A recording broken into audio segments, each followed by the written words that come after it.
Bukky Aregbesola, the head of fixed income at Access Bank, joins us now for a midweek review of trading at Nigeria's fixed income market. Thank you so much, Bukky, for your time. And before we get to those stories, I do understand that the Debt Management Office has now announced its issuance calendar for the third quarter.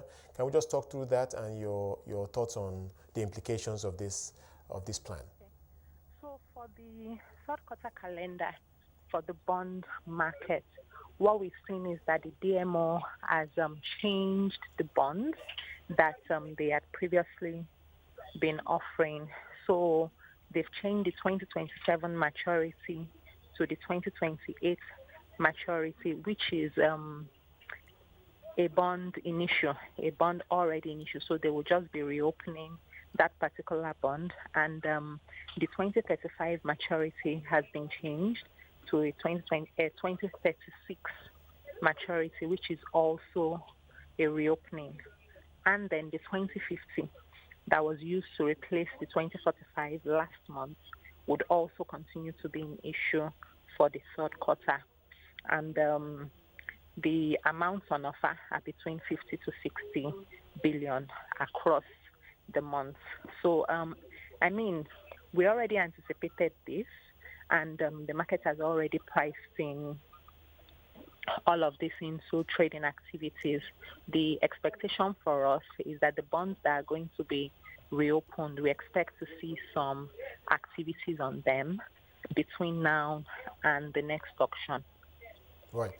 And I do understand that some offers remain scarce in the market right now for certain bond maturities. Can you just speak to why there is little demand for such bonds?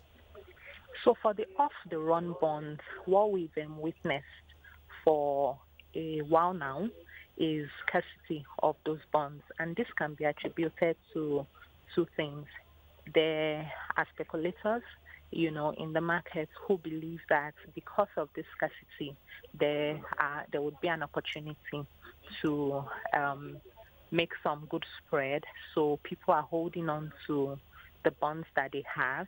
And also, the market has recently become largely bid, meaning that we've seen interest from PFAs and other buy-side investors in the market. And these are market participants who don't generally trade these bonds on a regular basis.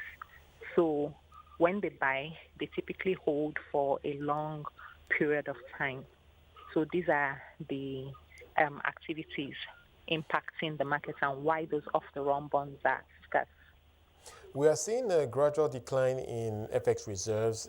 It's at $33 billion as at the 5th of July.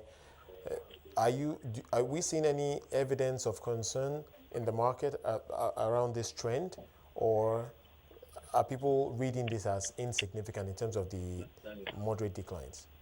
Oh, no, it's not insignificant, and particularly because there's still a lot of backlog for both local clients who require foreign exchange for their business, and also the FPI. So there's a lot of backlog, and because the reserves are declining, it definitely calls for concern, because it just shows that all the interpretation for a lot of people is that there would continue to be scarcity and also depreciation of rates. So it's definitely a cause for concern.